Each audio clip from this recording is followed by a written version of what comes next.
Hora H do Agro, com Kellen Severo. Oferecimento Ihara. Agricultura é a nossa vida.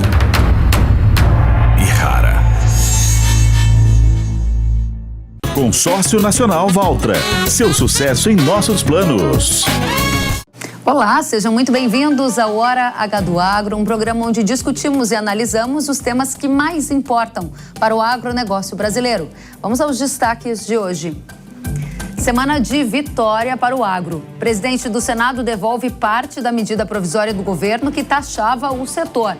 Mas o risco do agro pagar mais impostos segue no radar e você vai saber por quê. Você vai ver também que depois de suspeitas de fraudes no leilão de arroz, o governo demitiu o secretário de Política Agrícola e anulou o leilão. A vaga de Neri Geller ficou aberta e a gente vai entender os impactos no calendário do próximo Plano Safra. E mais, o que esperar a partir de agora na política agrícola? Na economia, na semana o dólar superou mais de R$ 5,40, com piora nas contas públicas. E tem ainda a eleição na Europa confirmando o avanço da direita. É hora de entender os efeitos na agenda ESG, na lei antidesmatamento e nas regulações que afetam o agro do Brasil. Tem tudo isso, tem muito mais a partir de agora. O Hora H do Agro já está no ar.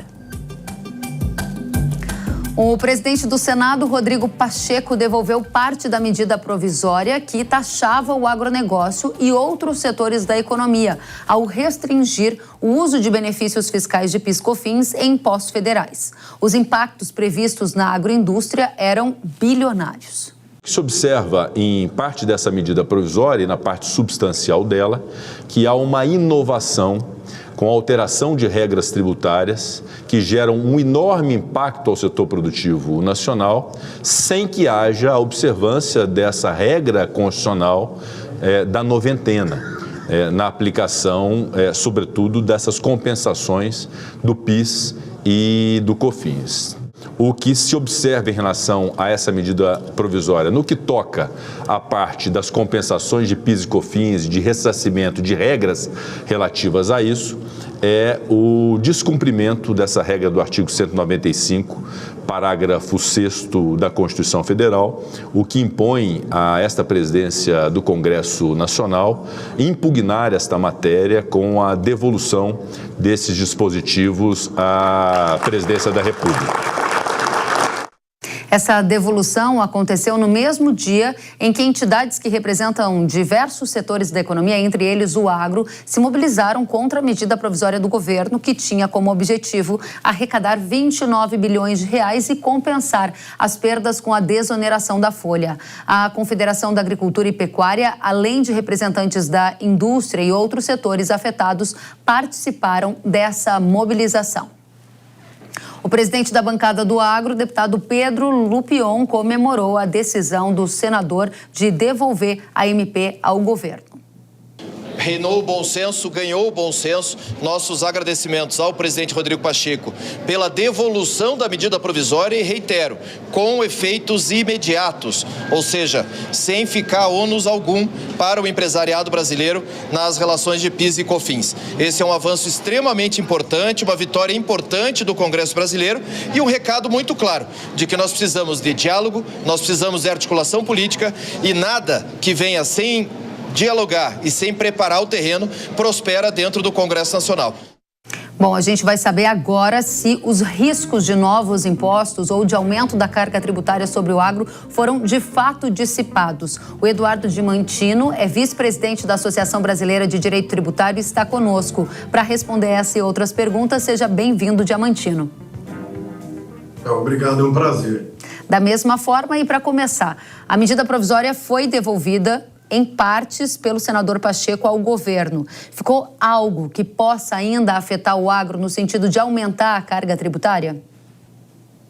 Kellen, diretamente não. A medida provisória, popularmente conhecida como a medida provisória do fim dos tempos, dada ao grau de abusividade da mesma, foi muito bem devolvida. Remanesce lá uma declaração de benefícios fiscais. Agora, quem exerce benefício fiscal precisa preencher uma obrigação acessória E ainda, ele acabou com o julgamento do ITR, que era feito no CARF, o Conselho Administrativo de Recursos Fiscais, tem previsão de que isso venha a ser feito em prefeituras. Então, quer dizer que em municípios com menos, acho que de 1 milhão de habitantes, 500 mil habitantes, que é a imensa maioria dos municípios brasileiros, isso equivale a aniquilar o julgamento da instância administrativa. Então, a luta deve continuar. Quando você diz a luta deve continuar, ela está focada na questão envolvendo o ITR. Aí sim pode haver alguma majoração do imposto pago pelos produtores brasileiros? Veja, será uma majoração indireta, à medida que a prefeitura que tributa deverá ser a prefeitura que julga. Na prática, esse julgamento será de uma péssima qualidade e haverá, efetivamente, um aumento na carga tributária. O aumento na carga tributária vamos dizer, não com alteração de lei, mas com alteração de política fiscal. E a gente tem ideia de quanto é essa alteração de carga tributária que você está estimando em função dessa mudança no ITR, que foi uma das questões que ainda permaneceu depois do Pacheco ter devolvido essa MP? Olha, é difícil prever, mas o que acontece hoje é que tudo que é impugnado, a grande discussão hoje de ITR é laudo de valor de terra, se é adequado ou não. Eu tenho a impressão que o índice de êxito com a mesma entidade autuando e julgando deve ser perto de zero, ou seja, deve aumentar substancialmente perto do que foi autuado. Mas eu não tenho os números para precisar. Mas é um problema, vamos dizer, não de repercussão imediata, mas daqui a 1 ou 2 anos, se isso não for reprovado no que sobrou da MP, nós teremos problemas com isso. Perfeito. Então, você coloca para a gente que não há uma repercussão imediata, isso ainda pode ser de alguma maneira remediado, mas é algo importante no sentido de aumento de carga tributária incidindo sobre o setor agro. Isso é uma derivação dessa medida provisória que foi devolvida em partes pelo Pacheco ao governo. No entanto, Diamantino, muitos da nossa audiência se perguntam, será mesmo que esse pesadelo acabou, o pesadelo de ter majorado os tributos? A pergunta é, acabou de fato por causa da MP ou ficou algum resquício fora o ITR? Olha, a gravidade acabou na MP, né? Vamos dizer assim, na medida provisória propriamente dita, realmente acabou. Tá. Mas a criatividade do governo para tentar tributar o agro é algo digno de registro. Veja, ele constitucionalizou os fundos estaduais de transporte, ele previu na nova legislação da reforma tributária o aumento do IVA substancial, né, principalmente na parte do novo ICMS. Ele vem apertando o agro substancialmente. E ele pode se valer, por exemplo, de um projeto de lei e voltar a atacar a questão do crédito presumido, que ele insiste que é benefício, mas na verdade não é, na acepção dele, é apenas reconstituição da não cumulatividade para as pessoas físicas. Perfeito. Agora, na linha do que você está dizendo, algumas notícias nessa semana apontaram que o ministro da Economia, Haddad, disse que a medida provisória, essa que foi rejeitada pelo Pacheco, pode voltar de uma outra forma, através de um projeto de lei, em linha com o que você está mencionando aqui para a gente. Então, o risco de taxação do agro, ele permanece elevado na sua avaliação. Com certeza. Aliás, o que o Lula tem feito para tentar aumentar, o governo Lula tem feito para tentar aumentar a taxação do agro, é algo que nem nos piores pesadelos a gente acreditava que seria feito. Eu tenho a impressão que ele deve continuar com isso. O agro não teve muito tempo, né, para comemorar, digamos, essa vitória do Pacheco devolver a MP e já entrou numa outra situação, né? No radar está a possibilidade, inclusive, de um imposto vindo do chamado imposto do pecado. Porque nessa semana, a coalizão da reforma tributária 3S, Saudável, Solidária e Sustentável, apresentou um manifesto pedindo a inclusão dos agroquímicos nesse imposto do pecado da reforma tributária. A sua avaliação é que isso vai sair do papel e vai virar uma realidade? Olha, nós estamos no momento de discussão da lei complementar que vai regulamentar a reforma tributária. O imposto do pecado tem uma zona muito clara. Então, nós estamos falando de bebidas alcoólicas, por exemplo, de fumo, de supérfluos. Ninguém discute a questão do imposto do pecado. Agora, à medida em que agrotóxico virou pecado, realmente a questão muda. Eu acho essa questão tão absurda que ela transcende o direito tributário. Veja, sem agrotóxico, o Brasil consegue produzir? O Brasil não é viável produzindo a agricultura orgânica. Aliás, acho que nem o Brasil, nem lugar nenhum do mundo. E esse pessoal insiste com isso. Aliás, essa pauta verde é interessantíssima. Se a gente pegar um exemplo correlato, por exemplo, na própria alíquota reduzida, na lista de produtos com alíquota reduzida do agro, prevista por agro, com alíquota reduzida em 60%, não existia nenhuma proteína animal no projeto do governo. Então, veja, é tudo vegetal, não pode ter defensiva, não dá para entender como é que o governo brasileiro pretende acabar com a produtividade do agro. É algo sem o menor sentido prático. Então, Diamantino, só para a gente organizar aqui o modelo mental da nossa conversa para a audiência, a gente falou do Pacheco devolvendo essa MP e você dizendo que no sentido do crédito ali, do PIS, COFINS, a situação no momento foi atenuada, mas ainda há um risco em relação ao ITR, ou seja, os impostos podem ser majorados, o aumento da carga tributária sobre o agro. Aí a gente foi adiante e estamos aqui falando de imposto do pecado sobre defensivos, o que você menciona que há um risco no nosso radar. E, por fim, a gente entra numa outra temática envolvendo o Supremo Tribunal Federal, porque a Corte retomou nessa semana o julgamento de uma ação que questiona as isenções fiscais também no setor de agroquímicos e decidiu que o tema vai ser analisado em plenário. Ou seja, são várias frentes numa única direção, aumentar a taxação. É isso que você entende? É isso. Agora, desculpa para aumentar a taxação, sem dúvida, tem um componente novo que é a questão ambiental. Veja, nessa questão do Supremo, a gente tem que lembrar o seguinte, que essa isenção dos agrotóxicos, uma hora ela é recuperada. Quando? Quando ele começa a pagar ICMS, que é na entrada da carga da agroindústria.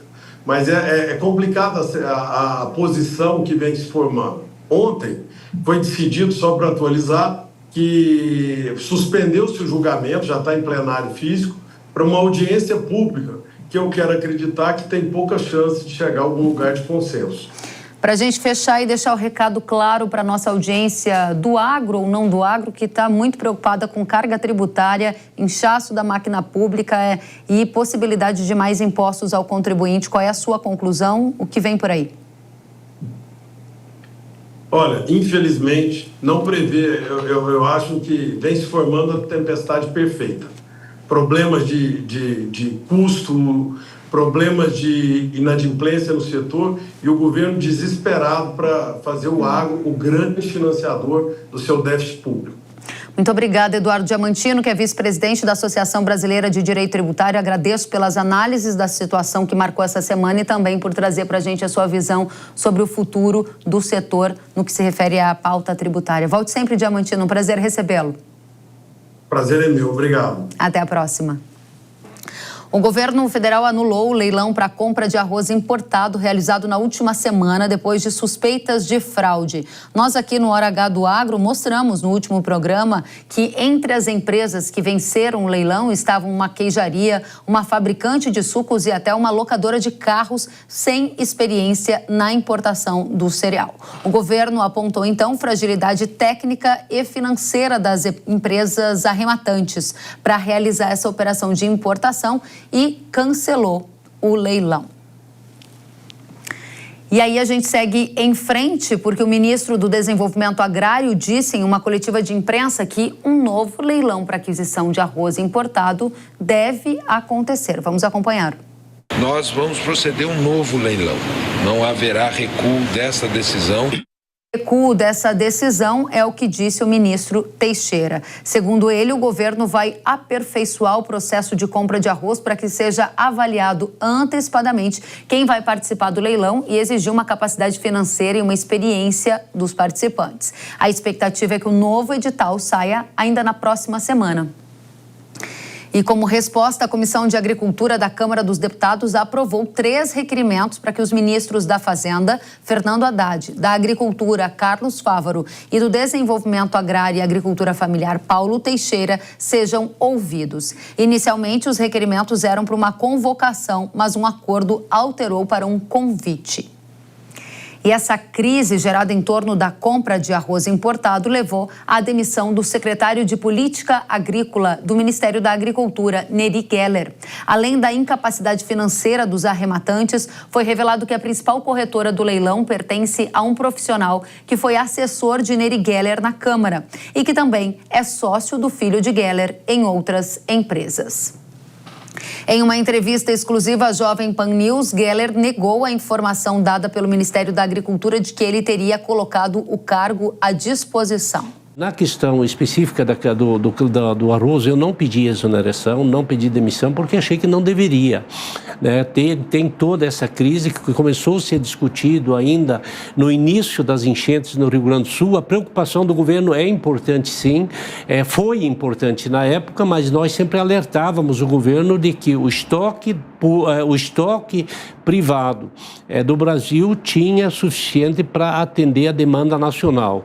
Isso com dados claros da colheita no Rio Grande do Sul, mais de 83% já colhido dentro dos armazéns, quando teve o ápice, então, da enchente no Rio Grande do Sul, e 15% que faltava, 17% que faltava, parte dela estava fora dos eixos realmente da enchente. Com isso, avolumou-se a discussão, o setor arrozeiro e o setor produtivo foi muito contra a importação. Nós entendíamos que deveria ser só liberar a TEC da importação fora do Mercosul, e aí acabou trazendo um imbróglio bastante grande, o primeiro leilão sendo cancelado, aí foi o segundo e acabou acontecendo toda essa discussão, e eu achei que não deveria pedir demissão. Geller também respondeu perguntas sobre as suspeitas de fraude no leilão de arroz. Me coloquei à disposição para o Favro para enfrentar esse assunto, porque não tem absolutamente nenhuma influência minha em nenhum aspecto, e coloquei isso para a imprensa, coloquei isso para os órgãos de controle, que fiscalize, que vão olhar lá se é isso, se não é, e que se eventualmente tiver irregularidade, que seja punido. Com a demissão do secretário de Política Agrícola do Ministério da Agricultura, Neri Geller, o Ministério da Agricultura ficou agora sem um secretário de Política Agrícola no mês do anúncio do Plano Safra, que é a principal política pública para o financiamento rural. Com isso, há várias questões a serem respondidas e a gente vai receber o assessor especial do ministro da Agricultura, Carlos Ernesto Augustin, para trazer os esclarecimentos. Augustin, seja muito bem-vindo. Olá, Kellen, à sua disposição. Muito obrigada pela companhia, e a primeira pergunta que a gente tem para te fazer nesse momento é: já existe um nome de quem vai ser o secretário de Política Agrícola que ocupará a vaga deixada pelo então secretário Neri Geller? Sim, o ex-secretário Wilson Vaz volta às funções. Nós temos o Plano Safra aí até fim do mês. Agora, após o Plano Safra, se o ministro pretende trocar, isso ainda não nos ativemos, porque a urgência agora é terminar o Plano Safra. Excelente essa questão que você coloca. A urgência é terminar o Plano Safra. A gente está há poucos dias, né, do fim do mês, cerca de 20 dias, e o Plano Safra ainda está sendo construído pela sua fala. Já existe uma data para a divulgação do Plano Safra? A cerimônia já foi marcada? Não, costumeiramente, até o fim do mês, a expectativa é que seja marcada. Existe uma data aí, que é dia 26, porém, como sempre tem a presença do presidente da República, a questão da oficialização da data depende da agenda do presidente, e por enquanto que nós temos uma possibilidade de dar pelo dia 26, 25, 26 até o fim do mês, seja marcada a data. É uma leitura que muita gente no mercado tem feito de que o governo está muito focado no leilão do arroz. Teve toda essa questão envolvendo algum risco de fraude, a demissão do secretário de Política Agrícola, e o foco continua no arroz. A gente ouviu há pouco o ministro Teixeira dizendo que um novo leilão será marcado, a despeito dos dados da Conab mostrarem que não há risco de abastecimento. A minha pergunta é: o foco agora não deveria ser principalmente Plano Safra e não um leilão de arroz, que muitos especialistas disseram que nem é necessário? Bom, veja bem, o nosso foco aqui no Ministério, sem dúvida, é o Plano Safra. A Conab, também o MDA, também faz parte de nós, mas mais a Conab, tem que tratar do leilão. O leilão, ele saiu não por uma falta de produção do ano. Na época, e ainda hoje, o problema era a possibilidade de um problema de logística e outros problemas advindos lá da enchente, né? A decisão foi de retomar o leilão, ele vai ser retomado, né? Embora talvez não tão necessário, mas enfim, já era uma decisão tomada. As datas eu não sei, não é eu não estou envolvido com isso, principalmente o Edgar que está envolvido com esse assunto. Muito bem, agora voltando ao Plano Safra, que importa muito para a nossa audiência, você disse que o anúncio pode ser ali na semana do dia 26 ou até mesmo no dia 26, e nesse momento há muita expectativa em relação a taxas de juros, a linhas que estarão presentes nesse Plano Safra. Alguns membros do governo têm sinalizado para um incentivo a produtos como o arroz, por exemplo. Isso já está desenhado? A taxa de juro para quem produzir arroz vai ser uma taxa bem inferior, num patamar de quanto? Não, veja bem, todos sabem que houve uma queda significativa da taxa Selic, né? É óbvio que os agricultores esperam todo esse repasse. Algum repasse deve haver, talvez não todo, principalmente as taxas mais baixas, que são de 4, 6, 8, essas não devem ter muita alteração. As mais altas provavelmente terão uma redução.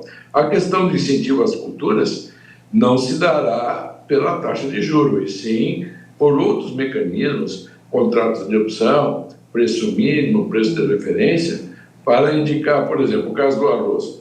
O arroz é muito pouco plantado no Centro-Oeste, a mesma coisa acontece com o trigo, e está se verificando, temos variedades da Embrapa agora, a possibilidade de nós trazer mais produção, inclusive substituindo a segunda safra do milho, o que seria muito bom para o país.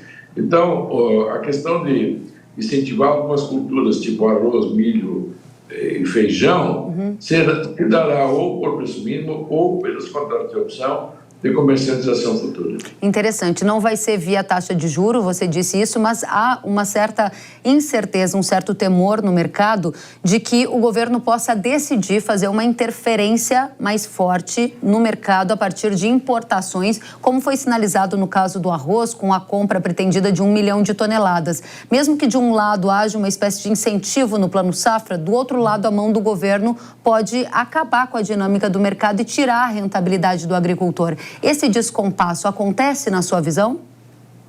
Não, veja bem, a intenção de compra do leilão, ela se deu em cima do incidente da enchente e da possibilidade do problema de locomoção do arroz naquele momento, e também, sem sombra de dúvidas, todos nós sabemos que houve uma especulação de preço, uma alta de preço naquele momento. Não vou culpar os arrozeiros por isso, porque muitas vezes até a população, com medo de que viesse a escassear, assim como aconteceu na pandemia, começa a procurar mais e acaba elevando os preços. Por outro lado, se nós pensar na produção total do Brasil e nesse leilão, esse leilão dá algo em torno de 3% da produção total do Brasil. Não é alguma coisa que vai vamos dizer, atrapalhar tanto assim. E havia uma decisão também de estimular isso para pessoas mais carentes, mini mercado e tal. Bom, tudo isso é uma política que talvez agora vai ser prevista. Mas, assim, estimular a produção do arroz maior, nós vamos continuar forte com isso, porque o problema do arroz não é um problema local. Aliás, o Brasil é quase autossuficiente. O problema do arroz é mundial. A China, a Índia, para exportar, justamente para proteger a população carente, e isso afetou o mundo inteiro.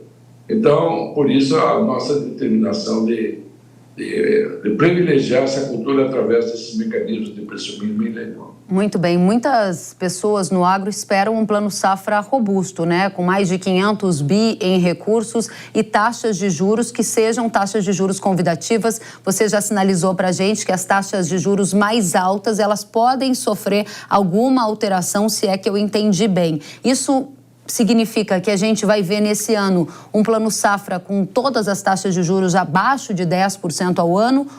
Sim ou não?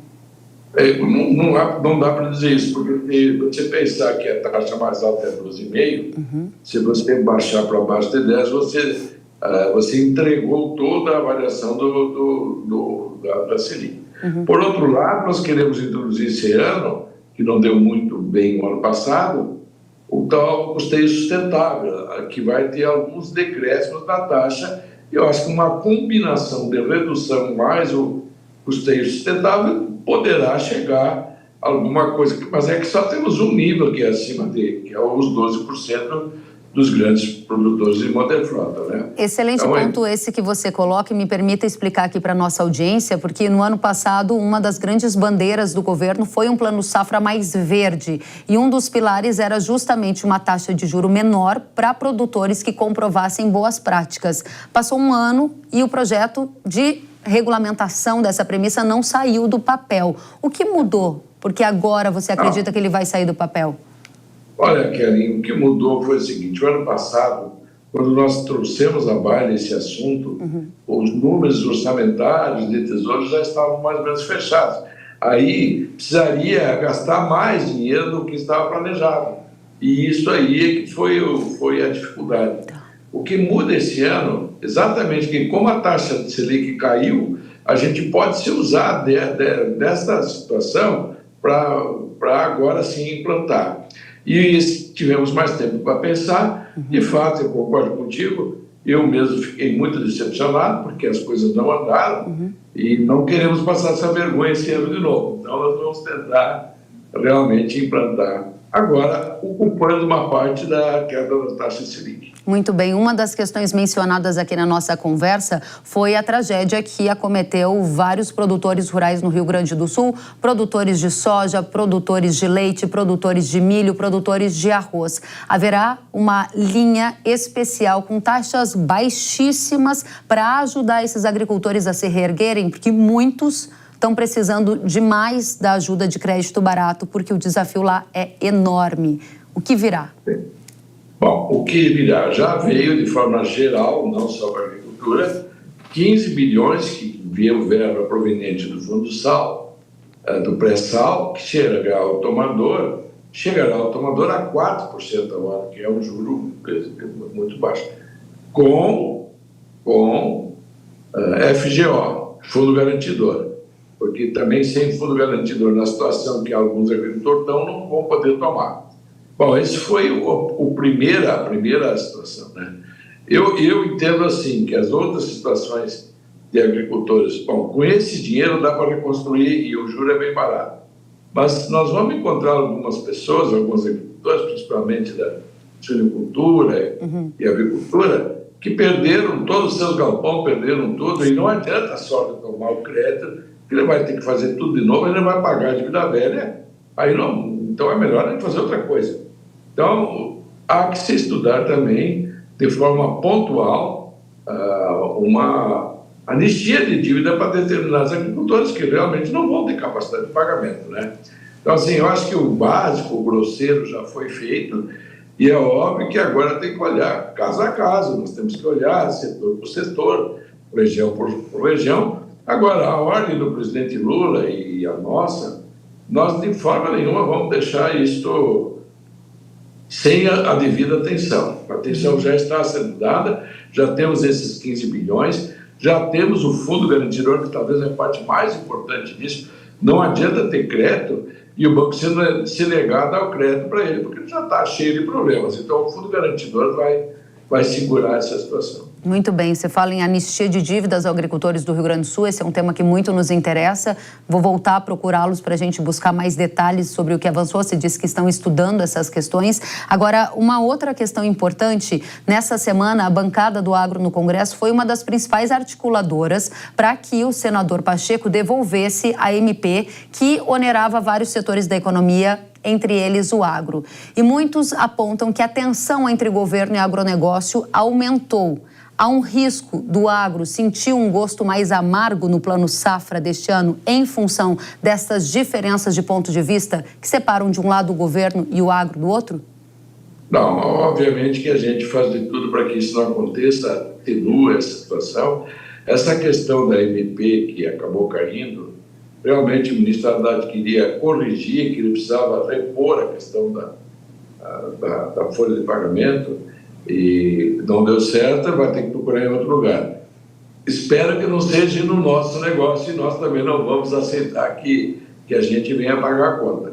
Essa questão, essa tensão, e é óbvio que existe, aconteceu essa questão do leilão do arroz, A gente faz de tudo para amenizar, não tem porquê. Eu sei disso, a história dos governos do PT sempre foram bastante solidários com o agronegócio e não é agora que vai haver retaliação e nós não vamos permitir que isso aconteça também. Muito bem. Para terminar, tem alguma grande lição aprendida pelo governo depois de tudo que aconteceu nessa semana com o leilão do arroz, com a saída do secretário de Política Agrícola, com a pressão que veio do governo, ou melhor, do Congresso para a derrubada da MP?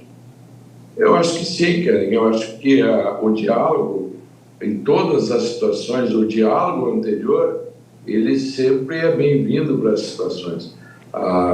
Fazer coisas com pouca conversa, com, digamos, de cima para baixo, às vezes de forma soldada, acabam tendo repercussões negativas. Eu acredito que as duas coisas deveriam ter havido um diálogo mais franco e, como você falou, espero que esses movimentos dessa semana nos ajude de ambos os lados a pensar melhor e a pensar pelo bem do Brasil e esquecer as divergências políticas partidárias. Muito bem, muito obrigada, Carlos Ernesto Augustin, que é assessor especial do ministro da Agricultura e traz aqui detalhes do Plano Safra, detalhes que importam para o agro brasileiro. O espaço está aberto, volte sempre. Obrigado, Kellen, sempre à sua disposição. Obrigada, bom trabalho. Depois do intervalo, você vai ver que o dólar disparou nesta semana e superou R$ 5,40 com a percepção de piora das contas públicas por parte do mercado. E ainda o avanço da direita na Europa e os impactos em regulações que importam para o agro brasileiro. A gente volta com tudo isso e mais já, eu espero você.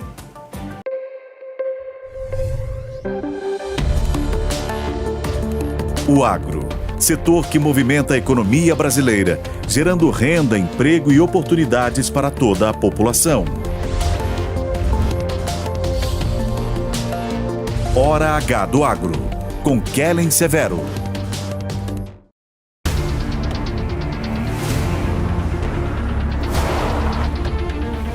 Chegou o Terminus, o novo inseticida da Irrara. É sua mais potente arma contra os percevejos, com formulação inovadora, que potencializa o controle rápido e prolongado, com flexibilidade para uso em todo o ciclo da soja e do milho.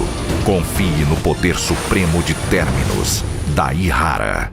Produto de uso agrícola. Venda sob receituário agronômico. Consulte sempre o engenheiro agrônomo. Zico, eu tenho a dica certa para você que não leva apenas sua carga, mas impulsiona o progresso. O consórcio MAGE Volkswagen Caminhões e Ônibus é ideal para ter seu caminhão novo, aumentar ou renovar a sua frota. Zero de entrada, parcelas a partir de R$ 2.800 e aqui o cartão vermelho é para os juros. Dê o primeiro passo para essa vitória. Consórcio MAGE Volkswagen Caminhões e Ônibus, a estrada da conquista começa aqui. Sabia que o Brasil é um dos maiores produtores de soja e milho no mundo? Esse mercado movimenta mais de 70 bilhões de dólares anualmente e tem muitas oportunidades. Com o curso de comercialização de soja e milho da NIL, você aprende a negociar preços em bolsas internacionais e proteger seu capital. O professor João Birkan tem mais de 60 anos de experiência e vai te ensinar como ganhar dinheiro no agronegócio. Quero garantir uma taxa melhor do dólar para daqui a 12 meses. Esse curso é ideal para você que quer trabalhar com trading de soja e milho no mercado financeiro e para você que é produtor e quer potencializar os lucros com sua safra. Ingresse no setor que mais cresce no Brasil. Acesse nilcursos.com.br e inscreva-se.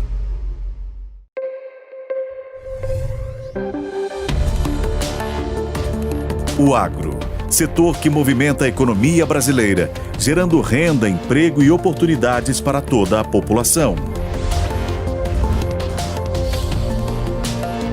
Hora H do Agro, com Kellen Severo.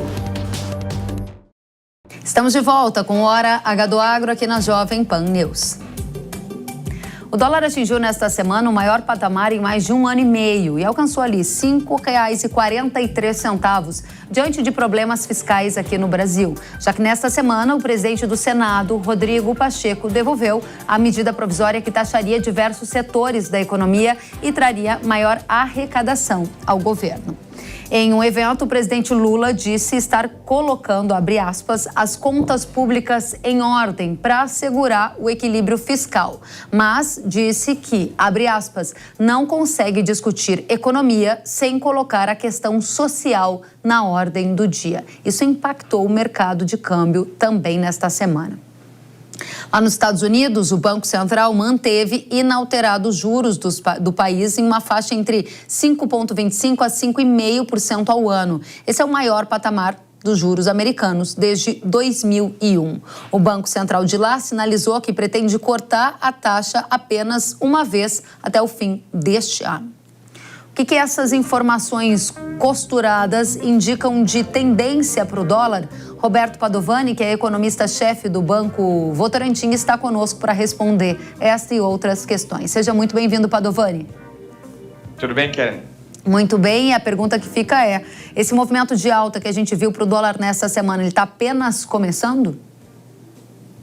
Kellen, eu acho que a gente tem vivido nesse ano uma tendência, dá para separar em dois momentos, né? Desde janeiro, a gente assiste a uma piora no risco global e local, preço de commodities em queda e os juros aqui no Brasil sendo reduzidos, com os juros lá fora mantidos. Esses fundamentos que explicam o câmbio nos últimos 25 anos sustentam essa trajetória de alta. Então, a resposta é sim, é um movimento sustentável no câmbio. Agora, o que a gente tem notado em abril, maio e junho foram eventos que aceleraram esse processo. Então, em abril, a gente teve aumento da tensão geopolítica no mundo e mudanças fiscais aqui no Brasil. Em maio, a gente teve um aumento das incertezas em relação à condução de política monetária aqui no Brasil.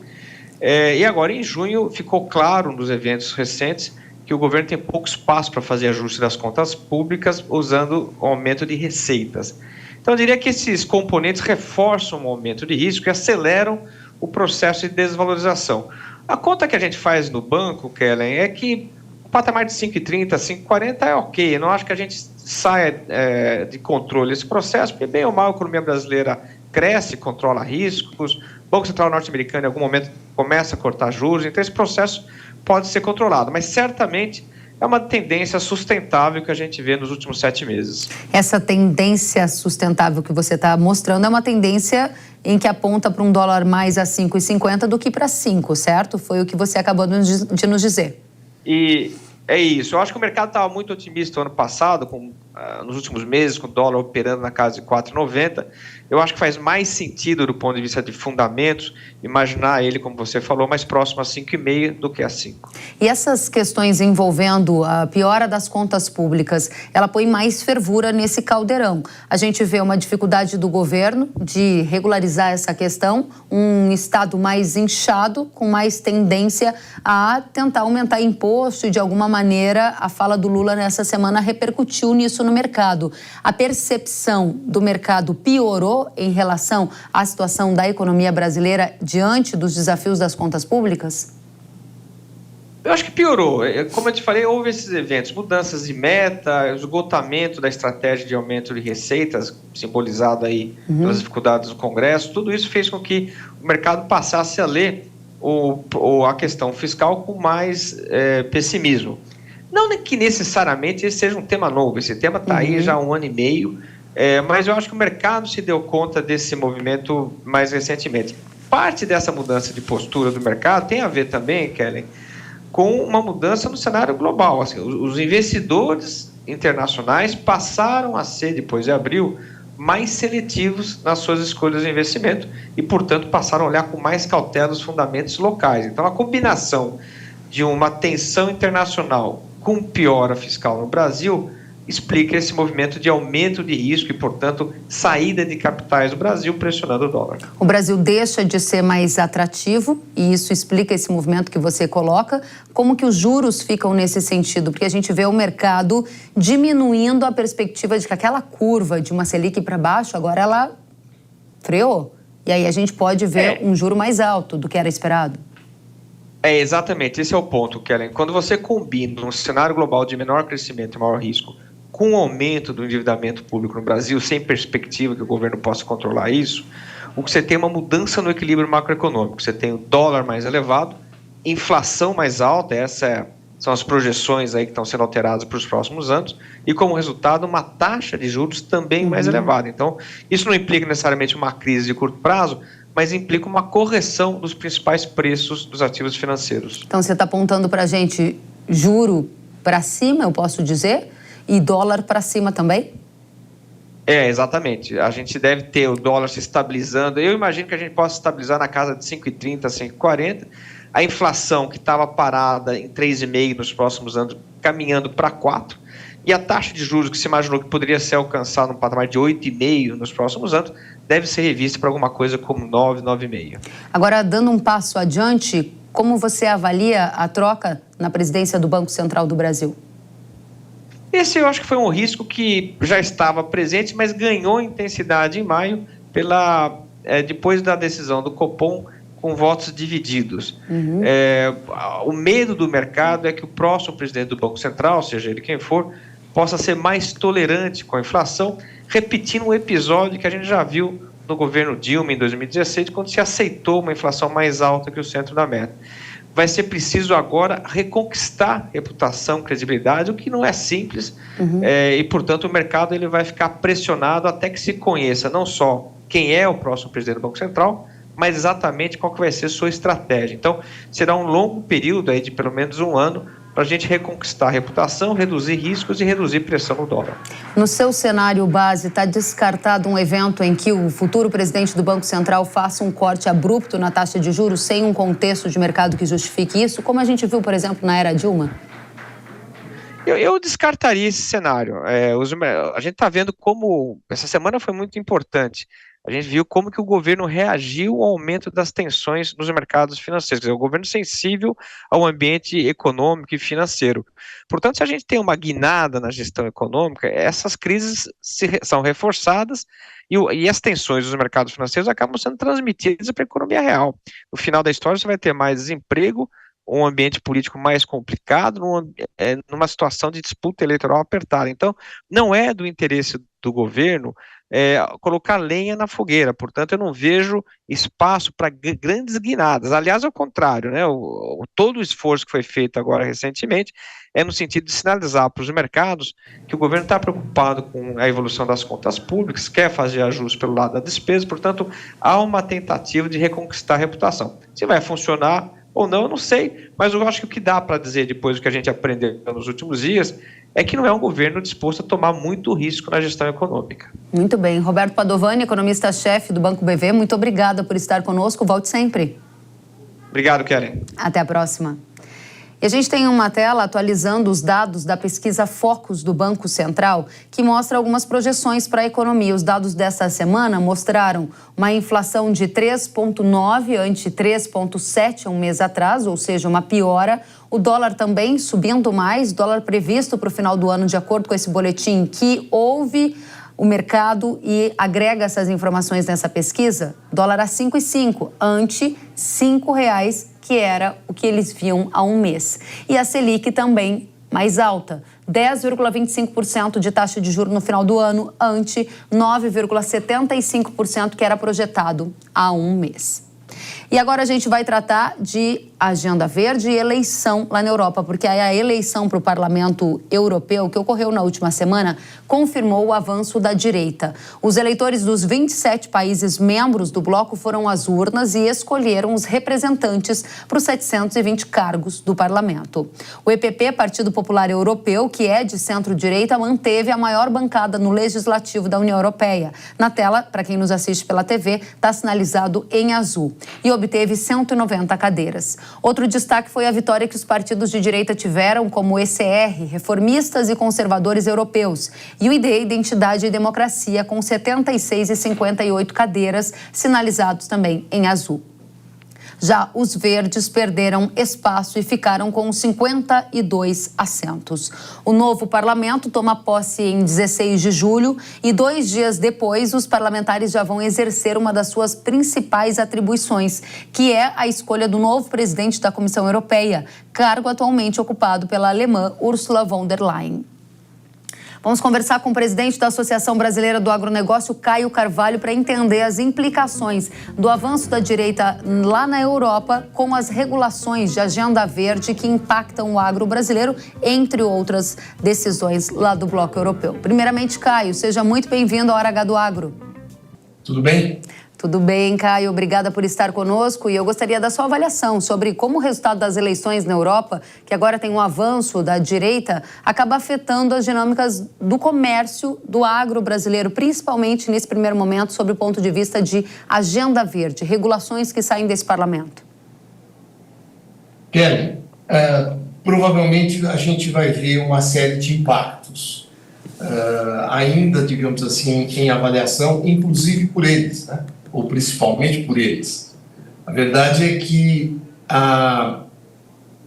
o impacto talvez não venha de uma forma direta, né? Ou tão imediata, Kelly, porque, na verdade, a gente tem que sempre analisar que uma coisa é o Parlamento Europeu. Então, o Parlamento Europeu, da forma como houveram as eleições, mas a coisa não fica aí, começa aí cada Estado, né, europeu é quem acaba definindo, dando as tintas finais de como essa coisa vai funcionar. Portanto, é um processo mais longo, não é um processo tão rápido, e que vai depender muito das alianças que acontecerão. Quer dizer, houve um aumento nas cadeiras da direita, sem dúvida alguma houve, digamos assim, mas de qualquer modo a centro-direita ou centro-esquerda acabam continuando a ter o comando do processo, né? Óbvio que a pressão maior de mais cadeiras da direita traz uma pressão, claro, uma pressão direta sobre isso. E essas alianças vão determinar essas coisas, como é que vão funcionar. Quer dizer, não dá mais, quer dizer, para não ouvir o pessoal da direita, mas isso não significa que essa direita vai impor a sua vontade, porque ela é, de alguma forma, minoria disso, né? Mas a gente acha que, vamos dizer assim, a gente tem que esperar para ver toda a burocracia da comunidade europeia, isso tudo, mas, sem dúvida alguma, haverá impactos importantes. Você começou a sua resposta falando sobre a série de impactos e, na sequência, disse que o impacto não é tão imediato nem direto. Você consegue deixar essa informação ainda mais palpável para a nossa audiência? De que forma prática você enxerga esse impacto, então, indireto, e em quanto tempo a gente começa a sentir? Tá, vamos começar, tudo bem, Kelly, é verdade, vamos começar pela pauta europeia, né? A pauta europeia, ela está muito em cima de duas questões que mostram uma série de conflitos na Europa, né? Ou seja, não é uma coisa suave, né? Tipo, está tudo determinado, quem ganhou foi esse, então a pauta é essa. Não. Há um conflito, por exemplo, a pauta está em cima da questão ambiental, por um lado, né, que seria a chamada agenda verde, e, por outro lado, a pauta da imigração, que tem a ver com a questão da globalização, né? Ou seja, a síntese da globalização seria você ter um fluxo migratório natural, normal, né? O que está acontecendo? Ambos os temas, Kelly, têm conflito. Por exemplo, na pauta ambiental, o foco dos chamados progressistas, né? Ou seja, mais a centro-direita, a centro-esquerda, ela de alguma forma foi rechaçada pelos eleitores, tá certo? Que votaram mais do lado direito. A pauta, digamos assim, da imigração, ela é uma pauta que o eleitor detesta, é uma pauta contra a posição, digamos assim, de ter uma certa liberdade do ponto de vista de imigração. Só que a Europa se inviabiliza economicamente sem a imigração. Então, veja que são conflitos que começam lá e que continuarão até lá, por outro lado. Agora, há um ponto comum a todas, e isso é parte da minha resposta. Qual é o ponto comum a todos eles, eleitores, etc.? É o protecionismo. Vão tentar utilizar a foco ambientalista para o protecionismo, tá certo? Nitidamente, esse é um tema, vamos dizer assim, que corre fora da OMC, é absolutamente unilateral, só que, exceto nós que estamos aqui conversando, os países até agora ficaram quietinhos. Ninguém reclamou formalmente da realidade unilateral, por exemplo, do Green Deal europeu, né? Interessante. Isso não aconteceu. Então, nós estamos vivendo isso. Essa é a questão em que você começa a afunilar e interessa muito a nossa audiência, que na prática, aqui no Brasil, está buscando N formas de regulamentar a questão da exportação de commodities agrícolas. Por exemplo, vou citar aqui a cadeia do café, a cadeia da soja, que vão ser impactadas a partir de dezembro. É isso que há uma projeção, pelo menos até o momento, cerca de dezembro, para que os produtos entrem no bloco europeu, que é a chamada Lei Antidesmatamento. Com avanços da centro-direita no parlamento, essa lei antidesmatamento pode recuar a ponto de os agricultores, exportadores brasileiros não precisarem seguir essa nova regra já a partir de dezembro? Não, Kelly, infelizmente não. Esse é um ponto que é o que realmente nos preocupa, porque, digamos assim, vamos falar em termos de acordos e medidas comerciais, que seria um primeiro ponto importante do que aconteceu lá. E a gente olha para o que aconteceu, quem foi eleito, que é a pauta europeia, e percebe que os fazendeiros foram os que saíram fortalecidos nessas eleições, né?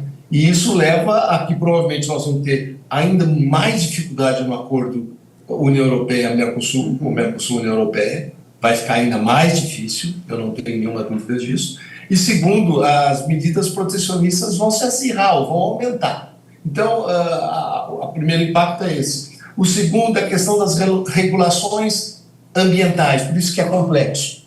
A regulação ambiental, com o fortalecimento do agricultor, ela tende a dar uma arrefecida, ou seja, não vai ser tão forte, tão definida, tão clara, tão apertada como era o Green Deal original, né, o Acordo Verde original europeu. Isso vai ser apertado, quer dizer, com medidas preocupadas com inflação, contenção de despesas, vamos dizer assim. Mas, por outro lado, uma cobrança que sem dúvida não vai virar para o resto dos países, inclusive o Brasil, do ponto de vista de que tomem medidas também muito fortes ambientais, que sejam no mínimo aquilo que eles estão tomando. E a Europa tem uma certa força regulatória, ela tem tradicionalmente uma força regulatória para o resto do mundo, né? Então, o terceiro ponto é que a política climática, que é aceita pelo mundo todo, não estou falando das regulações ambientais, mas a política climática seguirá com muita força, sendo um foco muito importante, muito em cima de Alemanha e França na Europa. Portanto, haverá uma certa recomposição, mas o impacto do ponto de vista, vamos chamar assim, que isso tenha foco voltado para a quantidade de protecionismo, eu não tenho dúvida nenhuma que continuará. Muito bem, está muito clara a sua posição em relação ao que acontece na Agenda Verde, que de alguma maneira ela pode até afrouxar um pouco, mas mais em benefício dos agricultores europeus do que necessariamente dos exportadores, a exemplo do Brasil, se eu entendi bem, e na outra via o protecionismo que continua. Tem uma terceira via, Caio, que nos interessa, que tem a ver com a guerra na Ucrânia. Você vê alguma possibilidade de mudança na condução do bloco sobre esse tema e que tipo de efeito isso geraria aqui para o Brasil? Essa é uma outra discussão, Kellen, que de alguma forma tem muito a ver com os Estados Unidos da América, além da Europa, né? Uma das crises da discussão que se tem hoje, tanto pelo Biden agora, mas que era muito pressionado pelo Trump, é que os Estados Unidos pagam um pedaço muito maior do que os países europeus para a manutenção da capacidade de competição na guerra da Ucrânia. O Biden já avisou e o Trump já deixou claro que vai reduzir a participação norte-americana e que os europeus têm que aumentar. Então, esse é um foco muito grave entre eles e que terá um peso muito importante na guerra, né? Então, eu acredito que para a questão específica disso, nada muda, muda. O que muda, e se você lê o Financial Times, eu faço isso com frequência, olhando lá, por exemplo, o Martin Wolf, que é o grande articulista desse tema, Kellen, você percebe que há um temor enorme da vitória do Trump, porque provavelmente significará reduzir recursos. Isso significaria, voltando à sua pergunta, uma certa facilitação para a Rússia, uma posição mais protagonista da Rússia, e um acordo muito mais difícil de ser feito, né? Essa é uma tendência. Muito bem. Para a gente fechar a mensagem para a nossa audiência, com o avanço da direita no Parlamento Europeu, a situação para o agro do Brasil, agroexportador, melhora ou piora? Não acredito que melhore, não. Acho que continua ruim. A gente vai ter o CBAM, que vai tentar criar uma condição de protecionismo para nivelar o produto externo com o produto interno. O nome disso é protecionismo. Tanto é que nós estamos reagindo, Kelly, criando uma legislação, já um projeto de lei, coordenado pela ex-ministra Tereza Cristina, né, senadora Tereza Cristina, para fazer uma lei de espelhamento, ou seja, todo produto que é comprado da Europa vem com carvão mineral que é queimado para produzir e eles vão ter que pagar uma taxa também. Então a gente vai reagir, acredito que a gente tem a cabeça no lugar para isso, mas não vejo nada que indique qualquer mudança com relação a isso. Muito bem. Caio Carvalho, presidente da Associação Brasileira do Agronegócio, obrigada pelos esclarecimentos. Volte sempre. Um prazer estar com vocês. Igualmente, até a próxima. A Conab, Companhia Nacional de Abastecimento, elevou a projeção da safra de grãos do Brasil em 2 milhões de toneladas na comparação mensal e indicou uma produção de 297,5 milhões de toneladas. Essa elevação ocorreu principalmente por conta de um maior rendimento das culturas de segunda safra, como milho, algodão, empluma e feijão. Apesar disso, a safra vai ser 7% menor do que o ciclo anterior. A produção de soja foi indicada em 147,3 milhões de toneladas, uma queda de quase 5% em relação à temporada anterior. A produção total de milho ficou em 114 milhões de toneladas, um recuo de 13,5% na comparação anual. E a projeção mais recente da Agência Climática dos Estados Unidos indica que o Laninha pode se desenvolver durante o período de julho a setembro e durar até o verão aqui no Hemisfério Sul. As chances estão em 65% já a partir do próximo mês e 85% de persistir no verão. O Laninha, tradicionalmente, aumenta o volume de chuvas no norte e diminui no sul do Brasil. A Notus Meteorologia revela que as simulações dos Estados Unidos indicam um fenômeno fraco, com intensidade moderada entre novembro e janeiro. Já o Grupo Safira destaca que há divergências nas projeções entre o modelo americano e o europeu. Segundo o meteorologista Celso Oliveira, neste ano o Laninha será fraco e não muito duradouro. Há estudos como o da consultoria Celeris que indicam que um Laninha de baixa intensidade tem capacidade de aumentar a produtividade média nacional da soja em 3 sacas por hectare e diminuir a produtividade média de milho verão em 8 sacas por hectare. Quanto aos preços, a empresa indica que em anos de Laninha há uma coincidência com períodos de sustentação das cotações de soja e milho na Bolsa de Chicago. Tanto no caso da soja como no do milho, a gente pode ver que nos anos de 2008, 2011, 2012 e 21, 22, os preços registraram patamares mais elevados nos anos de Laninha, sinalizados em azul para quem nos acompanha pela TV no gráfico que está na tela. Há uma correlação com problemas de produtividade na região sul do Brasil e também em áreas da Argentina, que acabam influenciando os mercados e são uma decorrência do Laninha. O plantio da safra de verão está estimado para começar em setembro, agora aqui no Brasil, e os fenômenos climáticos e a intensidade deles são importantes para dar pistas sobre como deverão ser as condições de chuva nas regiões produtoras do Brasil. Na safra 2024, o El Niño castigou a produção brasileira e houve uma perda de 25 milhões de toneladas de soja. Espera-se que com um Laninha moderado, o Brasil consiga ter condições para uma produção mais farta nesta nova temporada que está a caminho. E agora eu tenho um recado para você. Começou a temporada de caça das pragas que ameaçam a produtividade do tomate. Chaser é um inseticida da Yara que combate todas as fases da tuta absoluta, também conhecida como traça do tomateiro.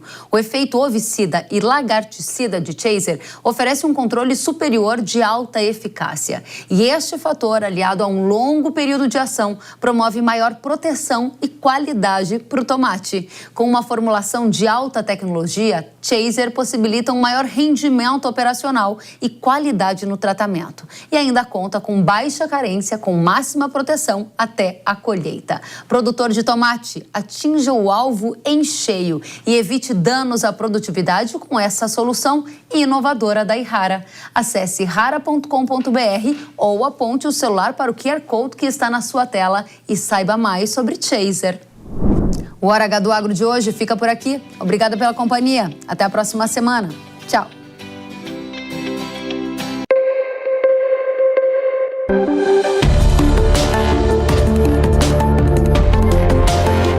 Hora H do Agro, com Kellen Severo. Oferecimento Yara. Agricultura é a nossa vida. Yara. Consórcio Nacional Valtra. Seu sucesso em nossos planos. Realização Jovem Pan News.